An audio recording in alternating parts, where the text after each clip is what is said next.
वक्रतुंड महाकाय सूर्यकोटि समप्रभा निर्विघ्नं कुरु मे देव सर्वकार्येषु सर्वदा।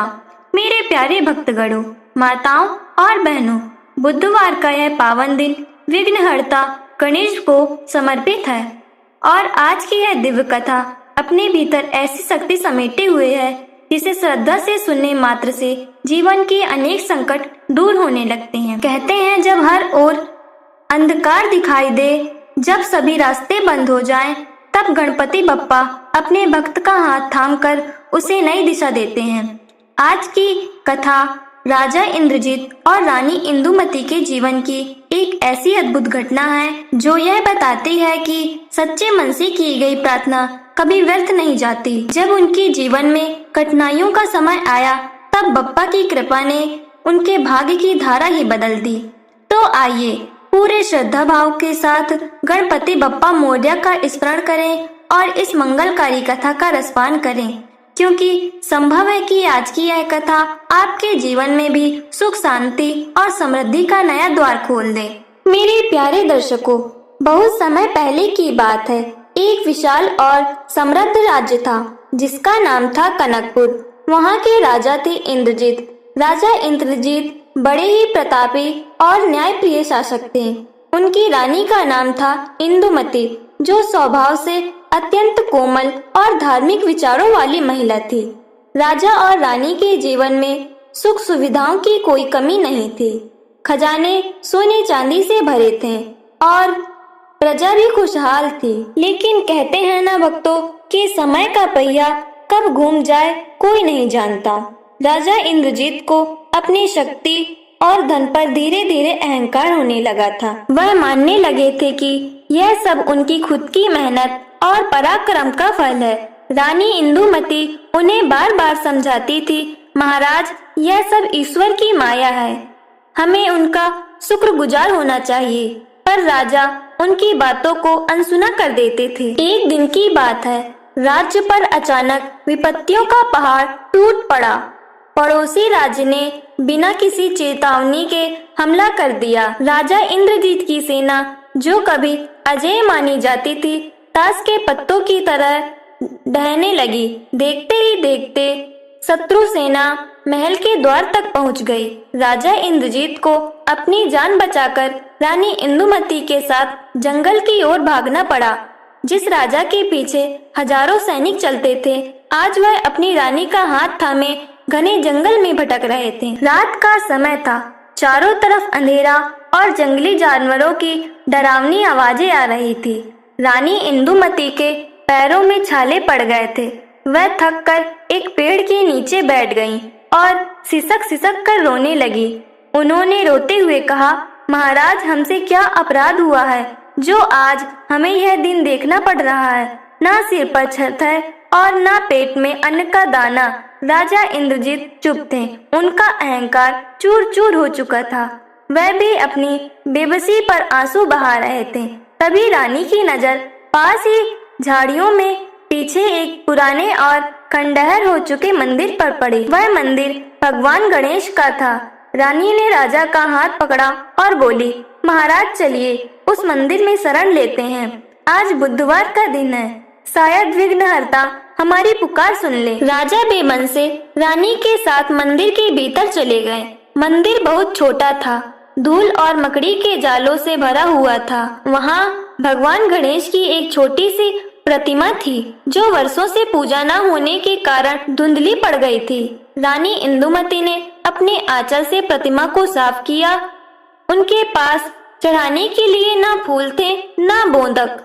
उन्होंने बस अपनी आंखों के आंसुओं से बप्पा के चरणों को धोया और हाथ जोड़कर प्रार्थना करने लगी, हे गजानन, हम अपराधी हैं, हमें क्षमा कर दो। हमारे अहंकार को नष्ट कर हमें सही मार्ग दिखाओ प्रभु। राजा इंद्रजीत भी घुटनों के बल बैठ गए और पहली बार सच्चे मन से भगवान के सामने सिर झुकाया। तभी एक चमत्कार हुआ। मंदिर के भीतर एक अलौकिक रोशनी फैल गई।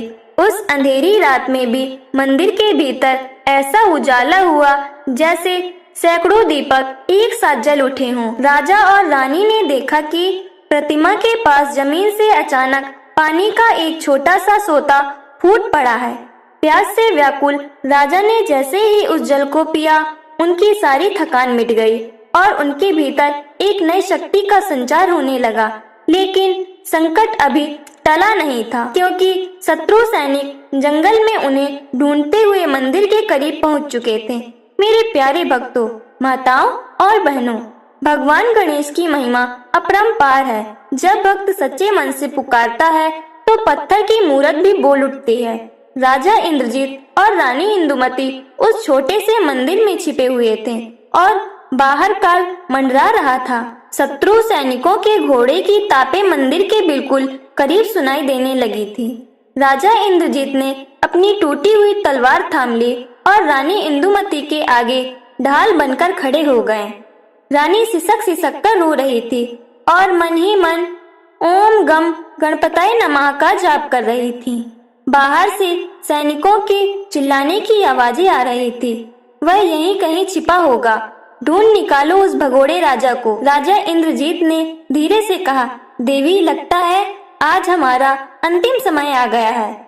मैंने अपने जीवन में बहुत अहंकार किया, पर आज इस संकट की घड़ी में मुझे समझ आ रहा है कि इंसान की शक्ति ईश्वर के सामने कुछ भी नहीं है। रानी ने राजा का हाथ थामकर उन्हें ढांढस बंधाया और कहा, महाराज, हिम्मत मत हारिए। जिस विघ्नहर्ता ने हमें इस मंदिर तक पहुंचाया है, वही हमारी रक्षा भी करेंगे। बस विश्वास रखिए।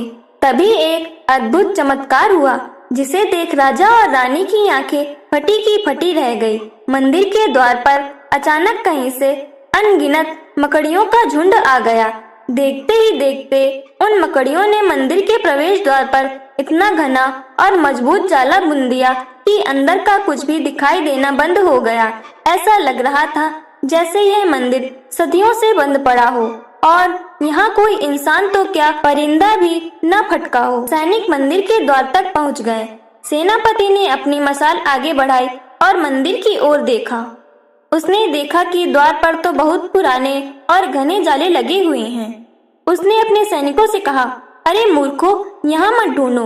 देखो इस मंदिर के द्वार पर कितने पुराने जाले लगे हैं। अगर कोई अंदर गया होता तो यह जाले टूट गए होते। यहाँ तो बरसों से कोई नहीं आया। चलो आगे बढ़ो। वो लोग जरूर झाड़ियों की तरफ गए होंगे। सैनिक वहाँ से दूर चले गए। राजा इंद्रजीत और रानी इंदुमती ने चैन की सांस ली। राजा को अपनी आंखों पर यकीन नहीं हो रहा था। उन्होंने गदगद कंठ से कहा, हे गणपति बप्पा, आपने एक छोटे से जीव के जरिए हमारी जान बचा ली। मुझ अज्ञानी को क्षमा करें प्रभु। रानी इंदुमती की आंखों से खुशी के आंसू बहने लगे। उन्होंने मंदिर के कोने में पड़े एक पुराने मिट्टी के दिए को साफ किया और उसमें अपना कीमती मोती का हार तोड़कर रख दिया, जैसे वह भगवान को अपना सर्वस्व अर्पण कर रही हो। रात बीतने को थी और सुबह की पहली किरण फूटने वाली थी। तभी मंदिर की उस छोटी सी प्रतिमा से एक गूंजती हुई सुरीली आवाज आई, इंद्रजीत उठो और अपने कर्तव्य पथ पर आगे बढ़ो। तुमने अपनी भूल स्वीकार कर ली है। यही तुम्हारी सबसे बड़ी जीत है। अब जाओ और अपनी प्रजा को इस अन्याय से मुक्त कराओ। राजा ने देखा कि प्रतिमा के चरणों में एक छोटा सा मूसक बैठा था, जिसके मुंह में एक सोने की चाबी थी। वह चाबी कोई साधारण चाबी नहीं थी, बल्कि राजा के गुप्त खजाने की चाबी थी, जिसे वह भागते समय कहीं गिरा बैठे थे। राजा ने उस चाबी को उठाया और उसे अपने माथे से लगा लिया। अब राजा इंद्रजीत के मन में डर नहीं बल्कि एक अजीब सा आत्मविश्वास था। उन्हें समझ आ गया था कि भगवान गणेश उनके साथ। मेरे प्यारे भक्तगणों, माताओं और बहनों, भगवान गणेश की लीला निराली है। जब वह रास्ता दिखाते हैं तो बंद दरवाजे भी खुद ब खुद खुल जाते हैं। राजा इंद्रजीत और रानी इंदुमती के हाथ में अब वह दिव्य चाबी थी जो उनके भाग्य का ताला खोलने वाली। राजा इंद्रजीत ने उस सोने की चाबी को अपनी मुट्ठी में भींच लिया। उनकी आंखों में अब डर की जगह एक नई चमक थी। रानी इंदुमती ने सिसकते हुए अपने आंसू पोंछे और राजा के चेहरे की ओर देखा। राजा ने बड़े ही शांत स्वर में कहा, देवी घबराओ मत, विघ्नहर्ता ने हमें रास्ता दिखा दिया है।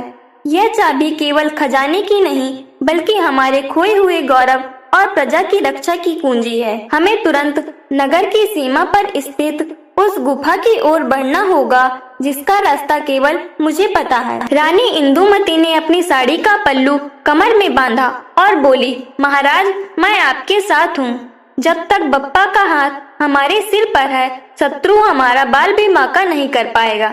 दोनों पति पत्नी घने जंगल के कांटों और झाड़ियों को पार करते हुए आगे बढ़ने लगे। भूख और प्यास से उनका बुरा हाल था, लेकिन उनके मन में गणेश जी का मंत्र गूंज रहा था। रास्ते में चलते चलते राजा को अचानक आभास हुआ कि कोई उनका पीछा कर रहा है। राजा ठिठक कर रुक गए। उन्होंने पीछे मुड़कर देखा तो वहाँ कोई सैनिक नहीं बल्कि वही छोटा सा मूसक था जो मंदिर में प्रतिमा के पास बैठा था। वह मूसक धीरे धीरे उनके आगे चलने लगा, जैसे वह उन्हें रास्ता दिखा रहा हो। राजा समझ गए कि यह स्वयं भगवान की प्रेरणा है। मूसक उन्हें एक ऐसी पहाड़ी के पास ले गया जो पूरी तरह से लताओं और झाड़ियों से ढकी हुई थी। राजा ने उन झाड़ियों को हटाया तो वहाँ एक छोटा सा छेद दिखाई दिया। राजा ने अपनी जेब से वह सोने की चाबी निकाली और जैसे ही उस छेद में डाली, एक भारी पत्थर सरकने लगा। अंदर एक विशाल तहखाना था जिसमें राजा के पूर्वजों ने आपातकाल के लिए अपार धन संपत्ति और अस्त्र शस्त्र छिपा कर रखे थे। धन से ज्यादा कीमती एक चीज थी, एक दिव्य शंख जिसे गणेश शंख कहा जाता था। मान्यता थी कि इस शंख की ध्वनि जहाँ तक जाती है वहाँ के शत्रुओं का मनोबल टूट जाता है और न्याय की जीत होती। राजा इंद्रजीत ने उस शंख को उठाया और उसे अपने माथे से लगाया। उन्होंने रानी से कहा, इंदुमती, शत्रु ने हमारे महल पर कब्जा किया है, पर हमारी प्रजा का दिल अभी भी हमारे साथ है। मुझे बस एक बार नगर के ऊंचे टीले पर पहुंचना है। रानी ने ढांढस बंधाते हुए कहा, महाराज, आप अकेले नहीं हैं। आपकी प्रजा आपके इंतजार में तड़प रही होगी। चलिए, अन्याय का अंत करने का समय आ गया है। तभी अचानक गुफा के बाहर घोड़ों की हिनहिनाहट सुनाई दी।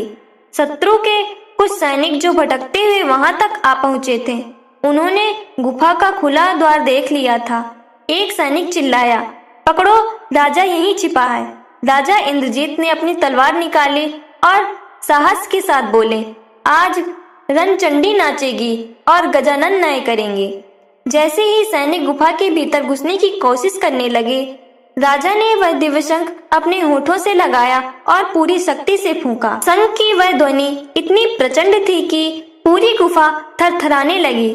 सैनिकों के कानों के पर्दे फटने लगे और वे अपने सिर पकड़कर जमीन पर लौटने लगे। उनके हाथ से तलवारें छूट गईं। वह ध्वनि केवल शोर नहीं थी, उसमें एक ऐसी दैवीय शक्ति थी जिसने शत्रुओं के मन में भयंकर भय पैदा कर दिया। वे अपनी जान बचाकर वहां से भागने लगे, यह चिल्लाते हुए कि इस गुफा में कोई देवता प्रकट हो गए हैं। राजा इंद्रजीत ने रानी इंदुमती की ओर देखा और मुस्कुराते हुए कहा, देखा देवी, बप्पा ने युद्ध शुरू होने से पहले ही आधी जीत दिला दी। अब राजा को अपनी बिखरी हुई सेना को इकट्ठा करना था और अपने राज्य कनकपुर को शत्रु के चंगुल से मुक्त कराना था।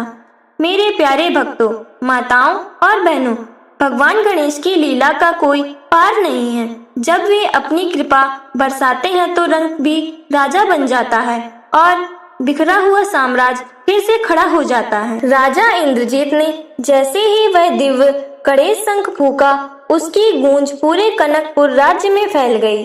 वह ध्वनि साधारण नहीं थी, उसे सुनते ही प्रजा के मन से डर निकल गया और जो सैनिक डर कर छिपे हुए थे उनके भीतर सिंह जैसी शक्ति जाग उठी।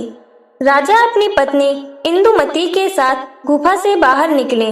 तभी उन्होंने देखा कि गांव के हजारों लोग हाथों में लाठी डंडे और जो भी हथियार मिला उसे लेकर वहां जमा हो गए। प्रजा ने अपने राजा को जीवित और सुरक्षित देखा तो गणपति बप्पा मौर्य के जयकारों से आसमान गूंज उठा। राजा इंद्रजीत ने भावुक होकर कहा, मेरे प्यारे देशवासियों, अब रोने का नहीं, अपने घर की रक्षा करने का समय है।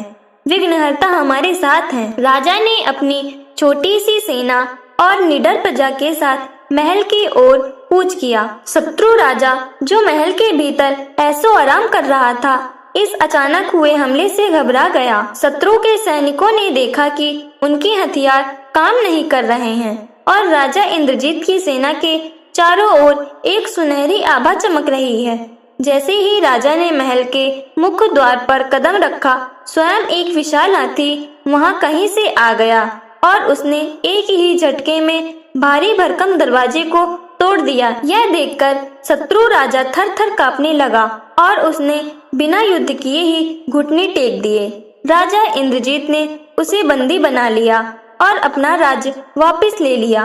विजय के बाद राजा और रानी सबसे पहले उसी टूटे हुए गणेश मंदिर पहुंचे। राजा ने अपने हाथों से मंदिर का जीर्णोद्धार करवाया और वहां सोने की विशाल प्रतिमा स्थापित करवाई।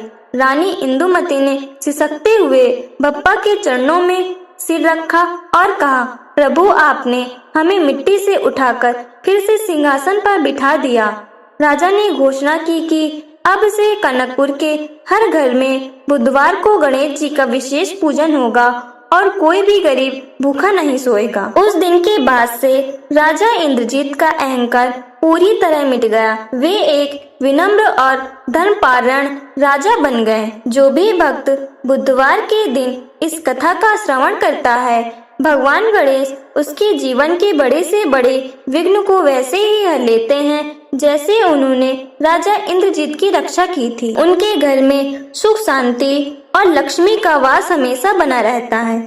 मेरे प्यारे भक्तों, अगर आपको आज की यह कल्याणकारी कथा पसंद आई हो तो कमेंट में गणपति बप्पा मोरया जरूर लिखें। इस वीडियो को लाइक करें और अपने मित्रों व परिवार के साथ शेयर करें ताकि उन्हें भी बप्पा का आशीर्वाद मिल सके।